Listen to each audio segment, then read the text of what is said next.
नमस्कार बच्चों, previous lecture में चैप्टर 16 कर रहे थे वाटर। नेक्स्ट है हमारा topic 16.4 depletion of water table. Water drawn from under the ground gets restore by seepage of rain water. जितना पानी हम ज़मीन से निकालते हैं यूज़ करने के लिए, उतना पानी बारिश के थ्रू या फिर किसी और प्रोसेस के थ्रू ज़मीन में वापस सोख लिया जाता है, जिससे क्या है हमारा वाटर टेबल मेंटेन रहता है, कोई अफेक्ट नहीं होता है। As much water table does not get affected as long as we draw as much water as is replenished by natural processes. However, water table may go down if the water is not sufficiently replenished. This may happen due to many reasons. अब जितना पानी हम use करते हैं उतना वापस ज़मीन में अगर नहीं जा पाएगा तो क्या होगा, वाटर टेबल अफेक्ट होगा और वाटर का लेवल जो है वो नीचे जाने लगेगा।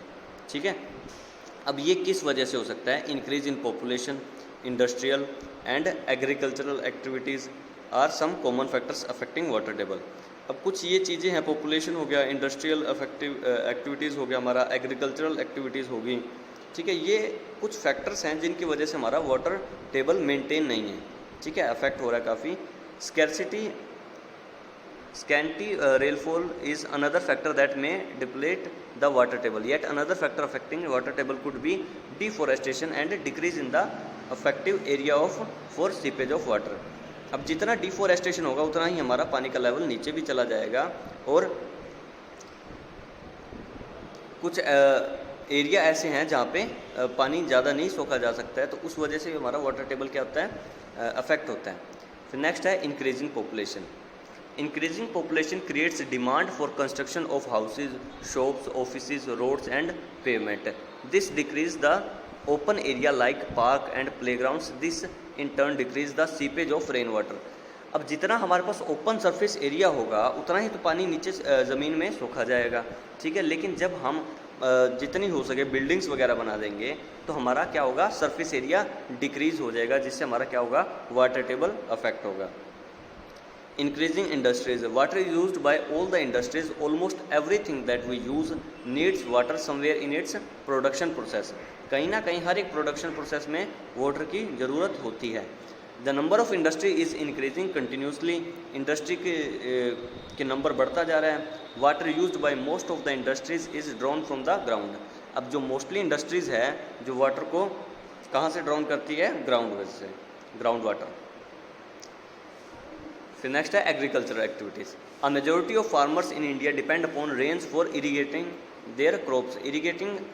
Irrigation system such as canals are there only in a few places. Even these systems may suffer from lack of water due to erratic rainfall. Therefore, farmers have to use groundwater. Her person मतलब irrigation के लिए सिर्फ बारिश और canal के water से ही dependent नहीं रहा जा सकता, इसलिए हम क्या करते हैं, ग्राउंड वाटर का भी यूज़ करते हैं। किसके लिए? इरिगेशन के लिए, जिससे क्या होता है, अफेक्ट पड़ता है किस पे, वाटर टेबल पे। फिर नेक्स्ट है distribution of water. The distribution of water over the globe is quite uneven due to a number of factors. मतलब हर जगह पे पानी का जो डिस्ट्रीब्यूशन है वो इक्वल नहीं है। क्यों नहीं है?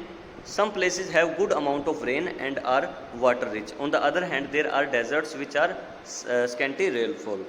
अब कुछ जगह तो ऐसी है जहाँ पे अच्छी खासी बारिश होती है, ठीक है, तो वहाँ पानी काफ़ी अच्छा होता है।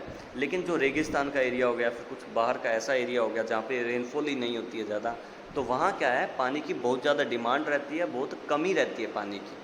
ठीक है, India is a vast country and the rainfall is not the same everywhere. Some regions have excessive rain while some others have very little rainfall. Excessive rains cause floods whereas the absence of rains result in drought. जहाँ पे ज़्यादा बारिश होती है वहाँ तो बाढ़ आ जाती है, और जहाँ पे बिल्कुल भी बारिश नहीं होती है, फिर बहुत कम बारिश होती है, वहाँ क्या होता है, सूखा पड़ जाता है। फिर नेक्स्ट है water management. Provided by a well-planned pipe system, when the civic authorities supply water through pipes, not all of it may reach the destination. You might have seen water supply pipes leaking and a lot of water gushing out of the pipes. It is the responsibility of the civic authority to prevent such wastage of precious water. Mismanagement or wastage may take place at the level of individual also. All of us, knowingly or unknowingly, waste water while brushing teeth, shaving, bathing, कहने का मतलब है कि पानी को हम काफ़ी तरीके से वेस्ट करते हैं। कई बार हमारा नल का टैप ओपन रह जाता है, हम ध्यान नहीं देते हैं, या फिर ब्रश कर रहे हैं तो ब्रश करते वक्त पानी की सप्लाई ऑन ही रहती है और वो सारा वाटर वेस्ट होता जाता है। ठीक है, तो कुछ इन चीज़ों को हमें रोकना पड़ेगा और कुछ प्रिवेंशन करने पड़ेंगे पानी को बचाने के लिए। जैसे एक हमारा मेथड क्या है, रेन वाटर हार्वेस्टिंग। अब रेन वाटर हार्वेस्टिंग क्या है, एक ऐसा सेटअप प्लांट है जो हम घर के ऊपर या छत पे भी लगा सकते हैं।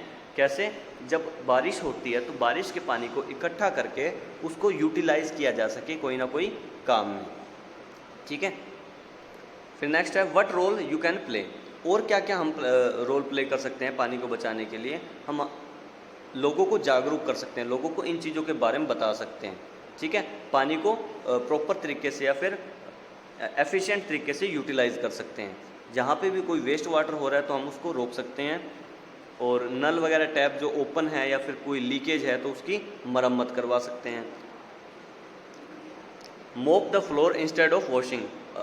फर्श को धोने के बजाय हमें मोप करना चाहिए, क्योंकि धोने में पानी बहुत ज़्यादा वेस्ट होता है लेकिन मोपिंग में ज़्यादा वाटर वेस्ट नहीं होता है। Affect of water scarcity on plants. अब अगर पानी ख़त्म हो जाए तो हमारे अर्थ पे या फिर हमारे प्लैनेट पे क्या असर पड़ेगा, या फिर प्लांट्स पे क्या असर पड़ेगा, ये चीज़ देखते हैं। अब जो प्लांट अपना खाना बनाते हैं वो किसकी हेल्प से बनाते हैं, कार्बन डाइऑक्साइड की हेल्प से। ठीक है, सनलाइट की हेल्प से और वाटर की हेल्प से। अगर वाटर ही नहीं होगा तो फिर वो अपना खाना नहीं बना पाएंगे। अगर वो पेड़ पौधे अपना खाना नहीं बना पाएंगे तो हमें अपना खाना कहाँ से मिलेगा। और पेड़ पौधे अगर ख़त्म हो गए तो ऑक्सीजन भी बननी बंद हो जाएगी, तो इसलिए पूरी ज़िंदगी ही ख़त्म हो जाएगी। ठीक है, पूरा लाइफ साइकिल ही डिस्टर्ब हो जाएगा। इसी के साथ हमारा चैप्टर कंप्लीट होता है। आज के लिए बस इतना ही। नेक्स्ट लेक्चर में नया चैप्टर शुरू करेंगे। तब तक के लिए धन्यवाद।